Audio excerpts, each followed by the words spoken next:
آپ سب اپنے بارے میں سوچیں، میں اپنے بارے میں سوچوں، میں اسکول گیا اتنی عمر میں نے فلاں چیز بھی سیکھ لی، فلاں چیز بھی سیکھ لی، میں نے حضور کی سیرت کتنا عرصہ سیکھی ہے؟ اگر میں نے اپنی کو 28-30 سالہ زندگی میں ہر چیز سیکھی ہے لیکن حضور کی سیرت ہی نہیں سیکھی، تو میں اپنی زندگی کے اندر تبدیلی نہیں لا سکتا۔ سب اپنا اپنا محاسبہ کریں نا، دیکھیں۔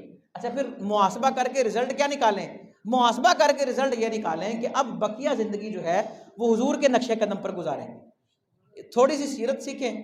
اور اب دیکھیں، یقین کریں، حضور علیہ الصلوۃ والسلام کی جو سیرت ہے نا، اس پہ جو اگر آپ مواد اگر اکٹھا کرنا چاہیں تو صرف انگلش میں جو کتابیں لکھی گئی ہیں نا، ان کی تعداد 10 لاکھ سے زیادہ ہے، اور یہ مین سورس نہیں ہے، مین سورس عربی ہے، پھر فارسی ہے۔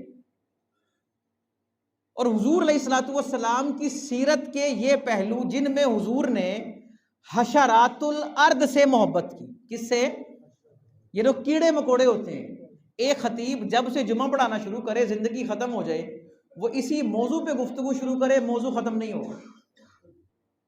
زندگیاں ختم ہوئیں اور قلم ٹوٹ گئے، پر تیرے اوصاف کا ایک بھی باب پورا نہ ہوا۔ حضور کی سیرت سے روشنی حاصل کریں۔ رمضان ہے، اب کہیں جانے کی بجائے، کسی سے پوچھنے کی بجائے، آپس میں مقابلے بازی کی بجائے، میں اتنے قرآن ختم کروں گا، اتنے نفل پڑھوں گا، اتنی صلاۃ تسبیحاں پڑھوں گا، سب کام چھوڑ دیں۔ سب سے پہلے یہ کریں، میں حضور کی زندگی کے اتنے پہلو سیکھ کر اس پر عمل کروں گا۔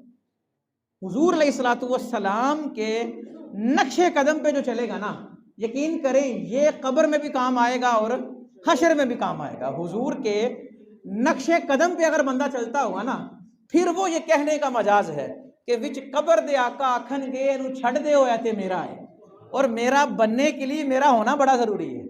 اور میرا تب ہی ہوا جاتا ہے نا جب کوئی بندہ محبوب کو اپنے اوپر طاری کرے۔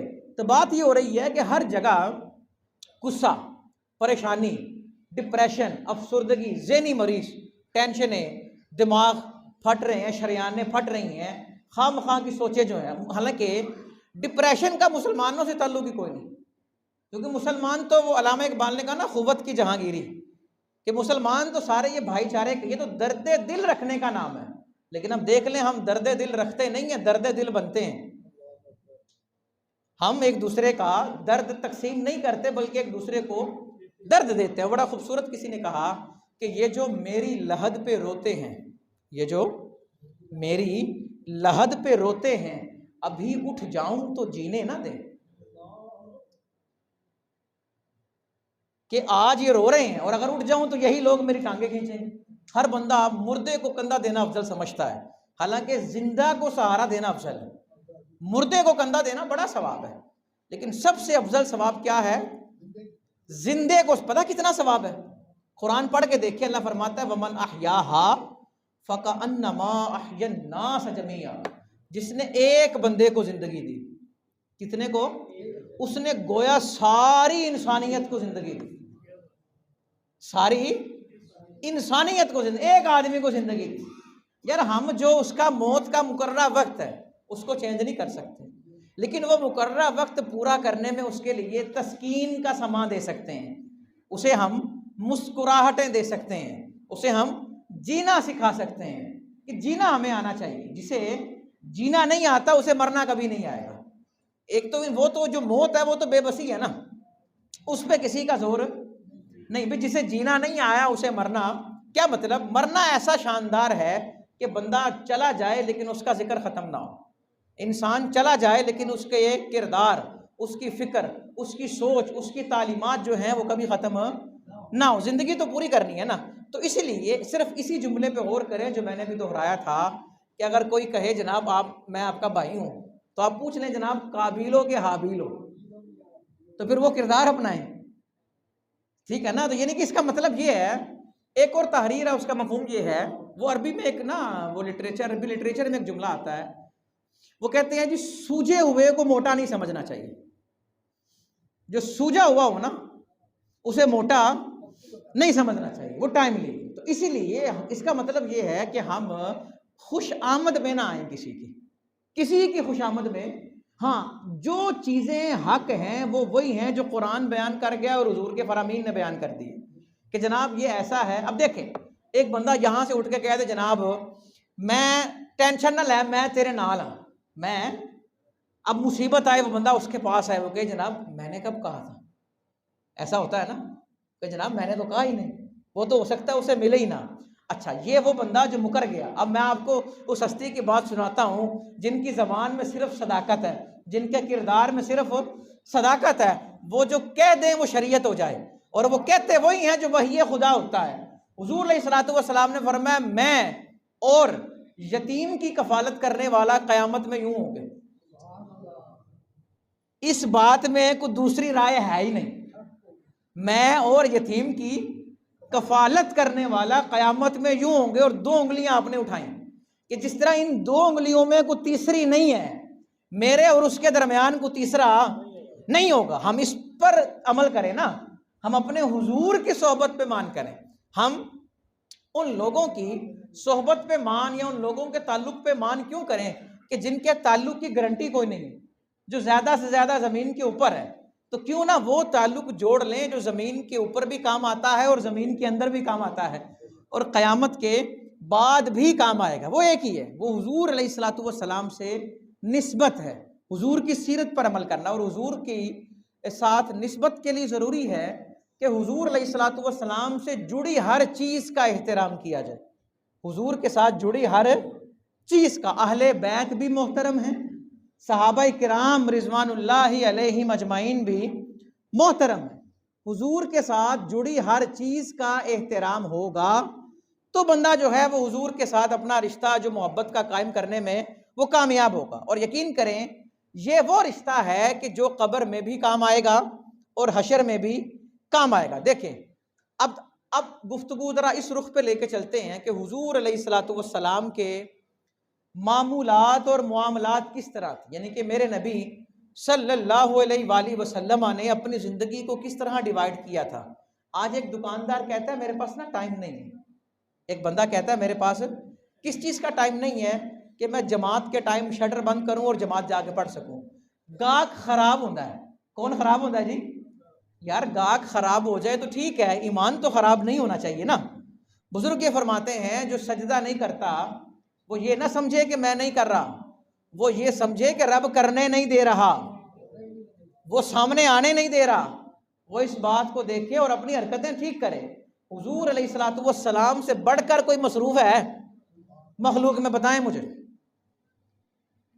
حضور سے بڑھ کر مصروفیت کسی کی؟ آپ میں ہم کتنے لوگوں کو جانتے ہیں؟ یہی 100 200 مسلسل کتنے لوگوں سے رابطہ رکھ لیتے ہیں؟ 1 یا 2؟ اور حضور علیہ الصلوۃ والسلام کتنوں کو جانتے ہیں؟ کتنوں کو جانتے ہیں؟ وہ ذرہ ذرہ ہی نہیں ہے جو حضور کے علم میں نہیں۔ جہاں جہاں رب العالمین ہے وہاں وہاں حضور رحمت للعالمین۔ سارے دیکھیں نا، اب سیرت پڑھ کے دیکھیں، کبھی ہرن آ رہا ہے، کبھی اونٹ آ رہا ہے، اونٹ روتا ہوا آ رہا ہے، چڑیا آ رہی ہے فریاد لے کے۔ اب دیکھ لیں بعد از وصال بھی دیکھ لیں معاملات، کتنے لوگ حضور کو پکار رہے ہیں، کتنے لوگ درود و سلام بھیج رہے ہیں، کتنے فرشتے صبح آ رہے ہیں، کتنے شام کو آ رہے ہیں۔ 70,000 صبح اور 70 شام۔ جو ایک دفعہ آ گیا وہ دوبارہ زندگی میں اس کی باری نہیں آئے گی۔ یار اتنی مصروفیت، اتنی مصروفیت، اور پھر حضور فرما رہے ہیں کہ ہر درود پڑھنے والے کا درود سنتا بھی ہوں، سلام بھیجنے والے کا جواب بھی دیتا ہوں۔ تو تعلق نہ جوڑے اپنے نبی صلی اللہ علیہ وآلہ وسلم سے، اتنی مصروفیت کہ روزے دے دوارے ہوتے غلامہ دیاں ٹولیاں اور ایک پیا سندہ ہزارہ دیاں بولیاں۔ اور صرف ہم اگر اسی بات کو سوچے نا، اعلیٰ حضرت رحمۃ اللہ تعالیٰ علیہ نے حضور علیہ الصلوۃ والسلام سے رشتہ جوڑنے کے لیے ایک عشق کی چنگاری یہ لگائی۔ آپ کہتے ہیں یار کبھی سوچو ایک لمحے کے لیے، فرشتہ جو ہوتا ہے وہ معصوم ہوتا ہے، انبیاء بھی معصوم ہیں اور فرشتے بھی معصوم ہیں۔ اعلیٰ حضرت کہتے ہیں یار ایک لمحے کے لیے سوچو کہ معصوموں کو زندگی میں صرف ایک بار، معصوموں کو زندگی میں صرف ایک بار اور عاصیوں کو بار بار۔ معصوموں کو ہے زندگی میں فقط ایک بار اور عاصی پڑے رہیں تو صلاح عمر بھر کی ہے۔ صلاح کہتے ہیں بلاوے کو، اجازت کو۔ یہ حضور کی رحمت ہے نا، حضور کا کرم ہے۔ یار ہم صرف اسی بات کو سوچ لیں اور ہم حضور کی نسبت کو اتنا مان کریں، زندگی ختم ہو جائے اور وہ مان ختم نہ ہم ہر بندے کے تعلق پہ مان کو بندہ مل جائے نا، تصویر بڑی کھنچوا کے دکان میں بڑا فریم لگایا ہوتا ہے، اور جناب ساڑا ہاتھ پیندا ہے یار کہاں تک پڑے گا، ایک شہر تک، ایک ملک تک۔ میں بات کر رہا ہوں اس ذات کی کہ جن کے ہاتھ وہاں پڑتے ہیں جہاں وہم و گمان میں بھی نہیں جاتا۔ انسان ایک لمحے کے لیے سوچے، حضور علیہ الصلوۃ والسلام فرماتے ہیں، صحیح بخاری کی روایت، آپ فرماتے ہیں نعمتانی مغبون فیہما کثیر من الناس، دو نعمتیں ایسی ہیں جن کو لے کر اکثر لوگ دھوکہ کھاتے ہیں۔ دو نعمتوں کو لے کر اکثر لوگ کیا کھاتے ہیں جی؟ دھوکہ۔ پہلی نعمت ہے الصحہ اور دوسری ہے الفراغ، یعنی کہ تندرستی اور فرصت۔ تندرستی کیا ہے جی؟ ایک نعمت، جملہ بڑا مشہور ہے نا، تندرستی ہزار نعمت ہے، یعنی کہ تندرست ہو تو بندہ بڑے کام کر سکتا ہے۔ اور فرصت بھی ایک نعمت ہے۔ فرصت کیا ہے جی؟ کیا ہے جی؟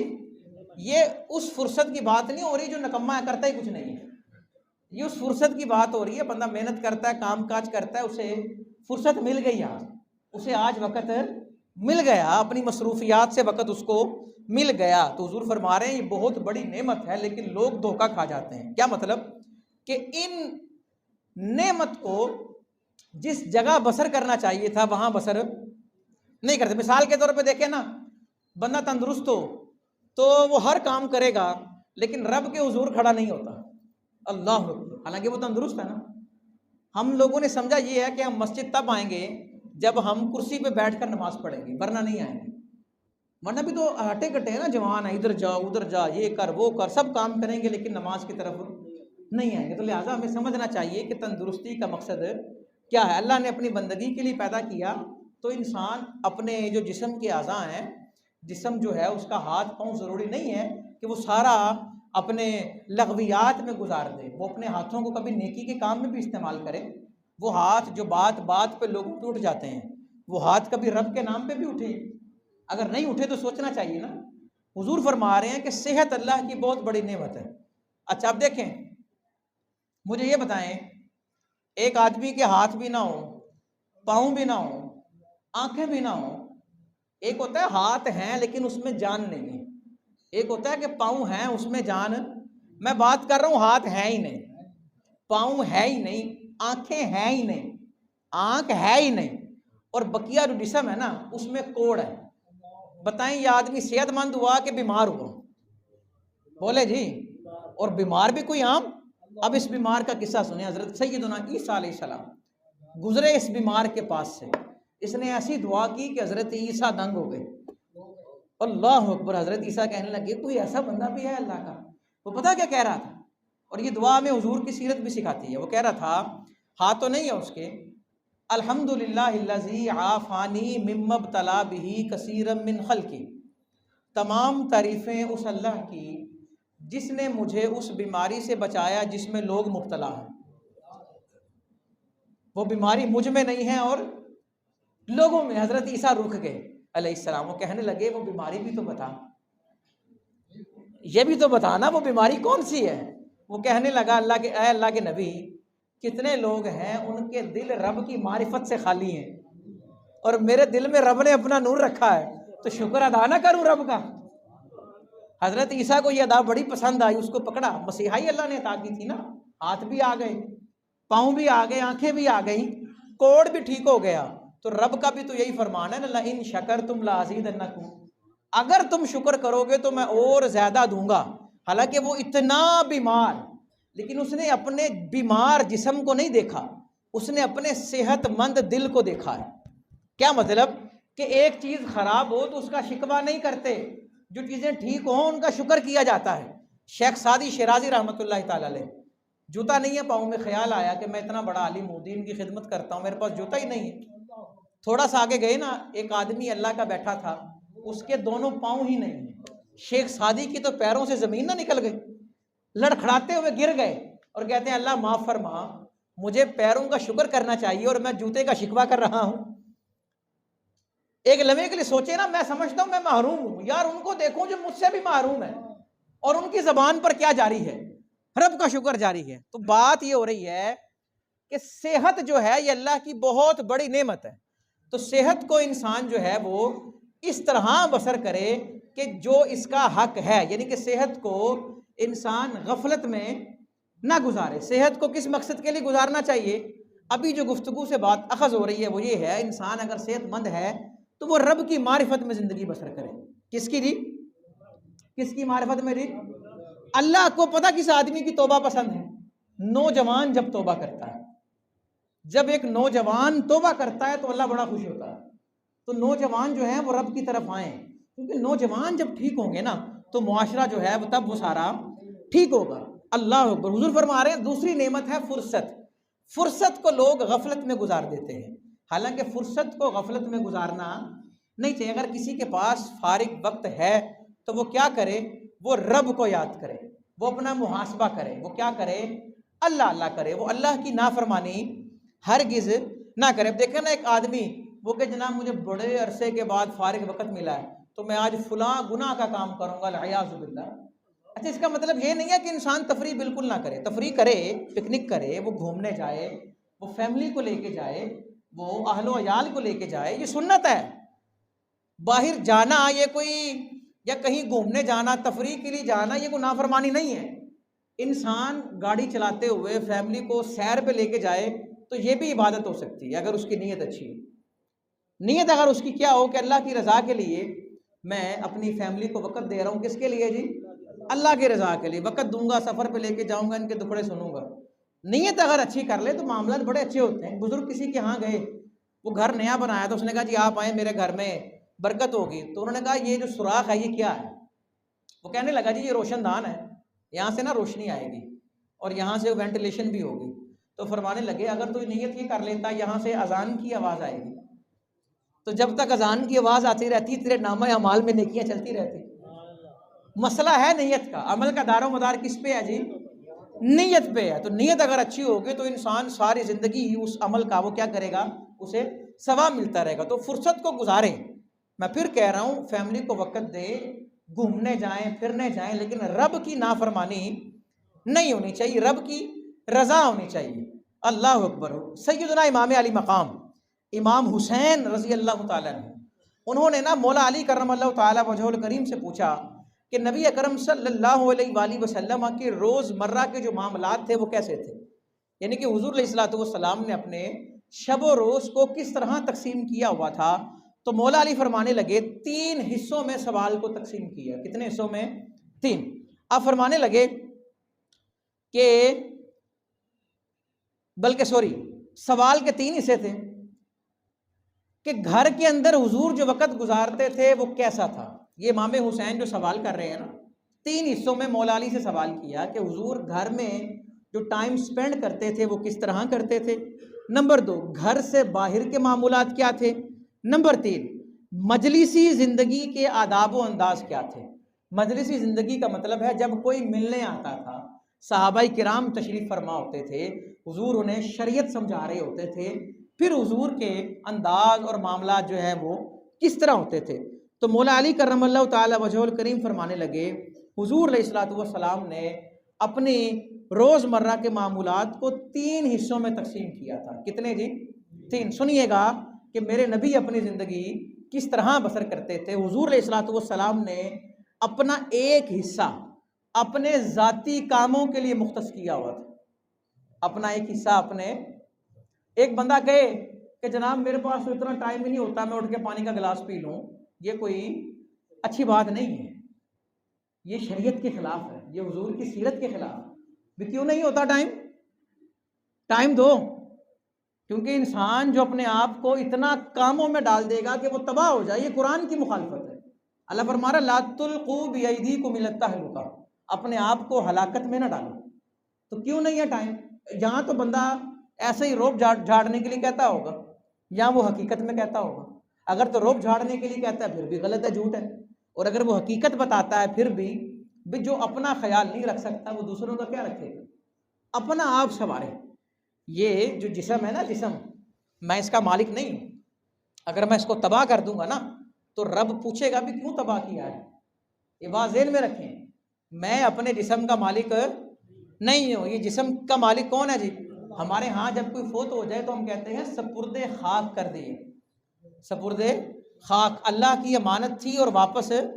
یہ کیا ہے جسم؟ کس کی امانت ہے جی؟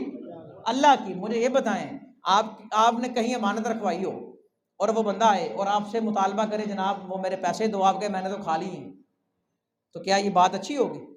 میں آپ کہیں جناب میں نے تھوڑے سے کھا لیے ہیں، تھوڑے سے رکھے ہیں، یہ بات اچھی ہوگی؟ نہیں، یہ بھی اچھی نہیں ہوگی۔ کوئی سونا رکھوا جائے امانت میں 24 کیرٹ کا، آپ کہیں جناب باقی 24 والا میں نے استعمال کر لیا تھا، اس کی جگہ میں نے 20 کیرٹ رکھ دی ہیں، تو کیا یہ امانت ٹھیک ہے؟ نہیں، یہی معاملہ ہے۔ جسم کس کی امانت ہے جی؟ اللہ کی۔ کس کی؟ آپ کو میں قصہ سناتا ہوں۔ اللہ اکبر۔ حضور علیہ الصلوۃ والسلام کے ایک صحابی ہیں حضرت ام سلیم، نام ان کا ہے حضرت سیدتنا رمیسہ رضی اللہ تعالیٰ عنہ۔ ان کے خامد باہر کام پہ جا رہے ہیں اور بیٹا نا بیمار ہے، بڑا شدید بیمار ہے۔ خامد جب گھر آیا نا تو گھر آنے سے کچھ دیر پہلے بیٹے کی روح پرواز کر گئی، فوت ہو گیا۔ اللہ اکبر۔ تو آگے پوچھا بیٹے کا کیا حال ہے؟ تو ماں، کون جی؟ ماں۔ لوگ سمجھتے ہیں کہ ماں میں حوصلہ نہیں ہوتا، ماں ہی تو ہے جس میں حوصلہ ہوتا ہے۔ وہ مسکرا کے کہتی ہے اس کو اب سکون مل گیا۔ اس کو کیا مل گیا ہے؟ یار اس کا بیٹا فوت ہو گیا، اسے تو رونا چاہیے، کرلانا چاہیے۔ وہ پتہ کیوں نہیں رو رہی؟ اس کو پتا ہے فوت ہونے والا تو چلا گیا، لیکن جو زندہ ہے اس کی زندگی کا سامان تو کروں بھی، رو کر اپنے خامد کو پریشان میں کیوں کروں؟ بیچارہ باہر سے آیا، تھکا ہے، ہارا ہے، ٹوٹا ہوا، نہ جانے کس کس کو مل کے آیا ہے اور کس کس کی باتیں سن کے آیا ہے۔ میرے گھر آیا، میرا فرض یہ ہے کہ میں اس کو ذہنی اطمینان بخشوں۔ کہنے لگی بیٹے کو کیا ہو گیا ہے؟ آرام آ گیا ہے، اور مسکرا کر ملے۔ روایات بتاتی ہیں اس رات ان کے تعلقات قائم ہوئے، اور جب صبح ہو گئی نا، صبح کا وقت آیا تو بیوی کہتی ہے، ماں کہتی ہے بچے کے باپ کو کہ یہ ہمسایوں کو دیکھا یہ کیا کہتے ہیں؟ وہ کہنے لگا جی کیا کہتے ہیں؟ کہا جی ان کے پاس امانت رکھوائی تھی اور واپسی کا مطالبہ کیا تو وہ باتیں سنا رہے ہیں۔ تو وہ کہنے لگے ان کو ایسا نہیں کرنا چاہیے، خوشی سے امانت دینی چاہیے۔ تب ماں کہتی ہے اللہ نے جو امانت دی تھی وہ کل کی واپس لے لی۔ اب جب وہ وہاں سے اٹھتے ہیں اور حضور کی محفل میں جاتے ہیں، پتہ ہے حضور کتنا فخر فرما رہے ہیں ان پہ، اور وہ قصہ جو جبریل لے کے نازل ہو رہے ہیں کہ رات انہوں نے یوں بسر کی ہے اللہ کی رضا کے لیے، کہ ہم دیکھیں یار جو ہونا تھا وہ ہو گیا ہے، لیکن اب کسی زندہ کی زندگی کے اندر تو ہم تسکین بخشے نا۔ بڑے معاملات ہیں جو ہم غلط کرتے ہیں، ہمیں ایسا نہیں کرنا چاہیے۔ مولا علی فرماتے ہیں حضور علیہ الصلوۃ والسلام نے ایک حصہ کس کے لیے صرف کیا جی؟ اپنے ذاتی کام کے لیے۔ حضور سے بڑھ کر مصروف کوئی نہیں، لیکن دیکھیں آٹا گوندتے ہوئے اپنی اہلیہ کی مدد بھی کر دیتے ہیں، تندور پہ روٹیاں لگ رہی ہیں اور لگا کے بتا بھی دیتے ہیں یوں لگتی، کوئی کھال اتار رہا ہو جانور کی تو حضور دیکھیں اور کھال بے دردی سے اتار رہا ہو، مردہ جانور بکری کی کھال ایک شخص بے دردی سے، بھی جس میں روح ہی نہیں ہے کیا اسے درد ہوگا؟ نہیں ہوتا نا، لیکن بے دردی کی وجہ سے میرے نبی کو درد ہو رہا ہے۔ آپ نے فرمایا پیچھے ہٹو، ایسے کھال کون اتارتا ہے؟ آپ نے اپنے بازو پر کی اور کہا ادھر ہٹو، میں اتار کے بتاتا ہوں کہ بکری کی کھال کس طرح اتاری جاتی ہے۔ آج دیکھیں نا، ہم زندوں کی کھال نہیں اتار رہے، اور پھر ہم عمرہ کرنے بھی جا رہے ہیں جناب، عمرہ ہر مہینے کرنے جا رہے ہیں، ہر رمضان وہاں گزار رہے ہیں، اور وہاں بھی فون کر کے پوچھ رہے ہیں جی کھال لائی ہے کہ نہیں لائی۔ تو لہٰذا اس بات کو سمجھیں، حضور علیہ الصلوۃ والسلام نے اپنی زندگی کا ایک حصہ اپنے ذاتی کاموں کے لیے، کس کے لیے؟ ذاتی کام کے لیے۔ کوئی ذاتی کام ہے، ہر آدمی کے ذاتی کام ایسے ہوتے ہیں وہ اس نے خود ہی کرنے ہوتے ہیں، تو لہٰذا انسان یہ بات کلیئر کر دے کہ کچھ کام ایسے ہیں جو میں نے خود کرنے ہیں۔ دوسرا حصہ حضور علیہ الصلوۃ والسلام نے اپنا اہل و عیال کے لیے مختص کیا ہوا تھا۔ آج کئی بندے فخر سے کہتے ہیں اور یار میرے کو 15 دن گھر جان کا ٹائم نہیں ہوتا، میں جانا دے بچے سوئے ہوندے نے، آنا دے بچے ستے ہوندے ہیں، یا بچے چلے جاندے نے جدوں میں ستا ہونا۔ یہ کوئی فخریہ بات نہیں ہے، یہ حضور کی سیرت کی خلاف ورزی ہو رہی ہے۔ تو لہٰذا حضور علیہ الصلوۃ والسلام کی سیرت دیکھیں، بندے کا پیٹ تو نہیں بھر سکتا، بندے کا پیٹ آپ دیکھ لیں کوئی ارب پتی آدمی وہ کہتا ہو جناب بس ہوں میں صرف اللہ اللہ کراں گا، نہیں۔ حضور علیہ الصلوۃ والسلام نے فرمایا کسی آدمی کی سونے کی کان ہو، کس کی جی؟ سونے کی کان ہو، وہ کہے گا یار ایک کو اور ہوئے، وہ پیٹ اس کا نہیں بھرے گا۔ کیا حضور نے فرمایا قبر کی مٹی کے علاوہ بندے کا پیٹ کوئی نہیں بھر سکتا۔ یہ جو کثرت ہے نا، کثرت دھوکہ، یہ بڑا غلط ہے۔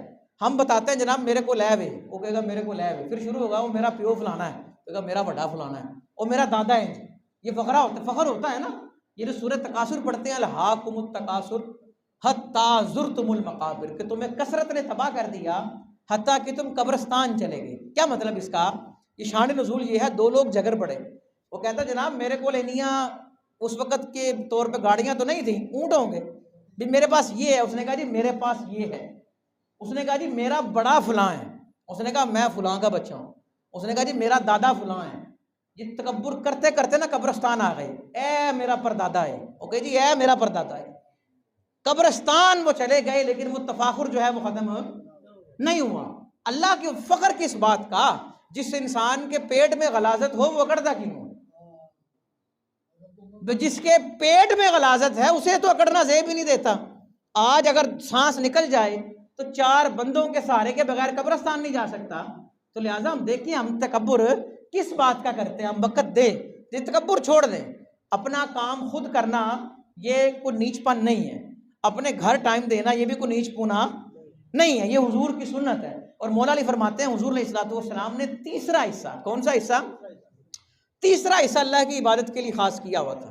حضور سے بڑھ کر عبادت کرنے والا کوئی نہیں. تو حضور علیہ السلام نے بھی تیسرا حصہ کس کے لیے خاص کیا تھا جی؟ اللہ کا. اچھا ایک میں چیز اور بتاتا ہوں، شاید کئیوں کے ذہن میں نا یہ بات آ رہی ہے اور وہ بات کلیئر ہو جائے. حضور علیہ السلام کے معمولات پوچھا کچھ لوگوں نے، تو جب انہیں پتہ لگا نا تو وہ آپس میں ڈسکس کرنے لگے. مفہوم رکھ رہا ہوں آپ کے سامنے.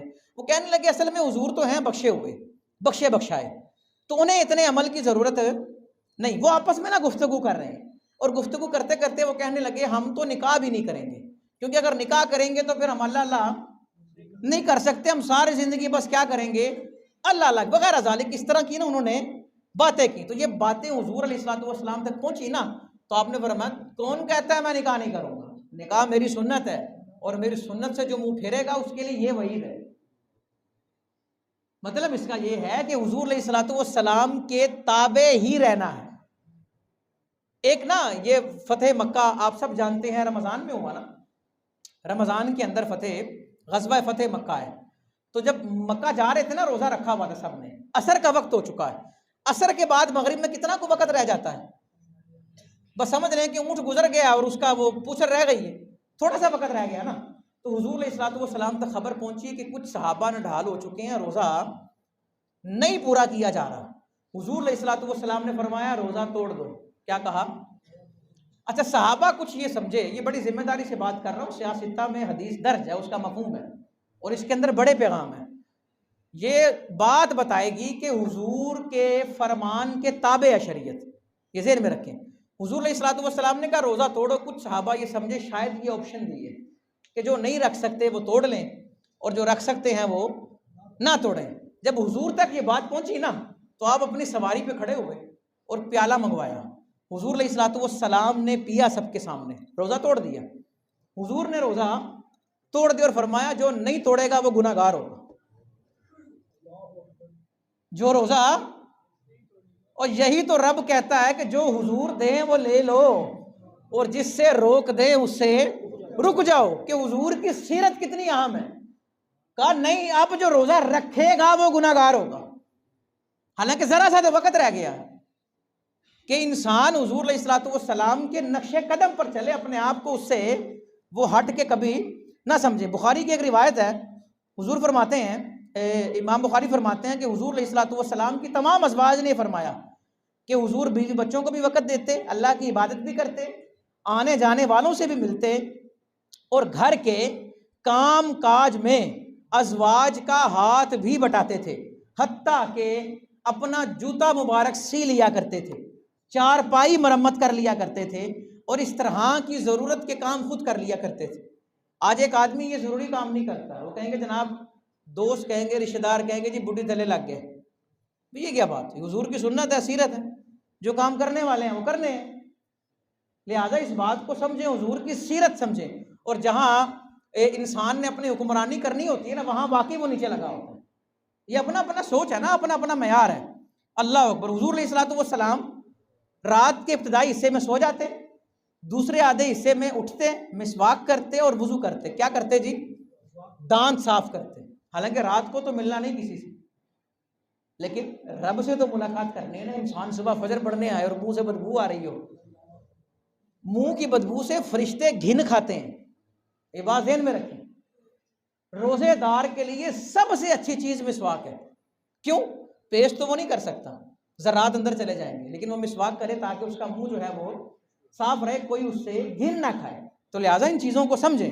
حضور پھر اس کے بعد نماز پڑھتے، پھر آپ یعنی کہ ضرورت سے زیادہ نہ سوتے تھے نہ جاگتے تھے، اور جب آپ بستر پہ آتے تو یہ دعا پڑھتے تھے، اللہم بسمک اموت و احیا، اللہ تیرے نام سے میں سو رہا ہوں اور تیرے ہی نام پہ میں اٹھوں گا، تیرے نام پہ سو رہا ہوں۔ اور جب اٹھتے تو کہتے ہیں الحمدللہ الذی احیانا بعد ما اماتنا والیہ النشور، اے اللہ تیرا شکر، تو نے نیند کے بعد مجھے بیدار کر دیا اور تیرے ہی طرف ہم سب نے لوٹ کا جانا۔ 3 کام تھے جو حضور نہیں کرتے تھے۔ کتنے جی؟ سنیں جی، بڑا مختصر کر رہا ہوں، وقت چونکہ ہو گیا۔ 3 کام جو حضور خود نہیں کرتے تھے، اور 3 کام وہ جو کسی کو نہیں کرنے دیتے تھے۔ 6 کام، 6 لفظ اور 6 جملے۔ حضور علیہ الصلوۃ والسلام ریاکاری نہیں کرتے تھے، دکھلاوا نہیں، شو آف۔ آپ نے اگر 10,000 کا سوٹ لیا ہے تو ہمسایوں کو بتانے کی کیا ضرورت ہے، ٹیگ دکھانے کی کیا ضرورت ہے؟ ان کے دل میں ارمان آئے گا تو اس کا مداوع کون کرے گا جی؟ اب ان کے جو دل ٹوٹیں گے، جو بچے نہیں افورڈ کر سکتے، ان کے والدین وہ جب مطالبہ کریں گے تو ماں باپ چوریوں کی طرف نہیں جائیں گے، وہ ڈاکے نہیں ماریں گے۔ تو لہٰذا جرم جو ہوتا ہے نا معاشرتی، اس میں ایک بندہ مجرم نہیں ہوتا، اس میں کئی لوگ مجرم ہوتے ہیں۔ بڑا خوبصورت کسی نے کہا نا، داور معاشر میرا نامہ یا اعمال نہ دیکھ، اس میں کچھ پردہ نشینوں کے بھی نام آتے ہیں۔ حضور ریاکاری نہیں کرتے تھے۔ نمبر 2، کثرت کلام نہیں کرتے تھے، گوسپس بلا وجہ حضور علیہ الصلوۃ والسلام نہیں کرتے تھے۔ اور تیسرا، بے نفع بات نہیں کیا کرتے تھے۔ ہمارے نبی صلی اللہ علیہ وآلہ وسلم یہ 3 کام نہیں کرتے تھے، اور 3 کام جو دوسروں کو نہیں کرنے دیتے تھے۔ نمبر 1، یعنی کہ حضور کے سامنے اگر کوئی 3 کام کرتا تو روک دیتے تھے۔ نمبر 1، مذمت کرنا، کسی کی برائی کرنا۔ کسی کو جرت نہیں تھی کہ کوئی کسی کی، اگرچہ وہ برا ہو، اگرچہ کوئی برا ہے تو برائی کرنے والا خود مجرم ہے، کیونکہ وہ غیبت کر رہا ہے، اور اگر وہ برا نہیں ہے تو یہ بہتان باندھ رہا ہے۔ حضور برائی نہیں کرنے دیتے تھے۔ نمبر 2، کسی کو شرمندگی نہیں دلانے دیتے تھے۔ نمبر 3، کسی کو کسی کا عیب نہیں ڈھونڈنے دیتے تھے۔ کسی کو جرت نہیں تھی کہ حضور کی مجلس میں کوئی کسی کا عیب ڈھونڈے۔ آج دیکھیں، اس مجلس کو چھوڑ دیں جہاں عیب ڈھونڈے جاتے ہیں، وہاں آنا جانا چھوڑ دیں جہاں پر کسی کو آر دلائی جاتی ہے، وہاں آنا جانا چھوڑ دیں جن کی زبانیں دوسروں کی برائیوں سے رکتی ہی نہیں، کیونکہ مسلمان ہے ہی وہ جس کی زبان، پہلے زبان کا ذکر ہے، اور پھر ہاتھ سے مسلمان محفوظ رہیں۔ اور مولا علی فرماتے ہیں کہ تلوار کے زخم بھر جاتے ہیں لیکن زبان کے زخم بھرا نہیں کرتے۔ حضور کے ایک اصول تھا وعدہ برا کرنا۔ ایک آخری بات آج کی اور بات ختم کرتا ہوں، ٹال مٹول نہیں کرتے تھے، ایماندار تھے، دیانتدار تھے۔ الخیر، حضور علیہ الصلوۃ والسلام سے نا سودا ہوا کسی کا، اور آپ نے فرمایا میں یہاں اس نے کہا میں آپ یہاں رکیں، میں گھر جا کے نا پیسے لے کے آتا ہوں۔ سنن نبی داؤد کی روایت ہے، آپ یہاں رکیں۔ حضور نے فرمایا ٹھیک ہے، میں یہی ہوں تیرے آنے تک، میں تیرے آنے تک یہی، مفہوم عرض کر رہا ہوں۔ وہ گھر گیا، گھر ایسا مصروف ہوا واپس آنا ہی بھول گیا۔ آفٹر 3 days اسے یاد آیا کہ میں نے تو حضور کو بقایا دینے تھے۔ وہ فوراً حضور کے گھر بھاگا اور دروازے پہ دستک دی، پتہ لگا حضور تو 3 دنوں سے گھر ہی نہیں آئے۔ کتنے دنوں سے؟ 3 دنوں سے گھر نہیں آئے۔ تو وہ وہاں بھاگا جہاں سودا ہوا تھا، اور حضور علیہ الصلوۃ والسلام وہیں کھڑے ہیں، لیکن حضور نے، وہ کہتا ہے اللہ اکبر، عبداللہ بن نبی حمزہ، وہ کہتے ہیں کہ حضور نے نہ ڈانٹا نہ مجھے ناراض ہوئے، بلکہ دھیمے لہجے میں فرمایا یا فتیٰ لقد شققت علی انی بہنا منذ 3 انتظرک، اوہ منڈیا 3 دنوں سے تیرا انتظار کر رہا ہوں، اور انتظار بڑا گراں گزرتا ہے۔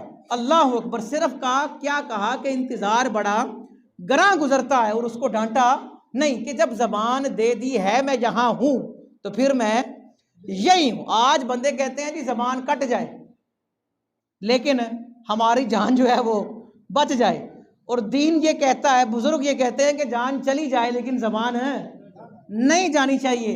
زبان سے نکلی ہوئی بات واپس نہیں آتی، تیر سے، کمان سے نکلا ہوا تیر شاید واپس آ جائے لیکن زبان سے نکلی بات واپس نہیں آتی۔ اعلیٰ حضرت نے اسی لیے کہا الغرض، ان کے ہر منہ پہ لاکھوں درود، ان کی ہر خو و خسرت پہ لاکھوں سلام۔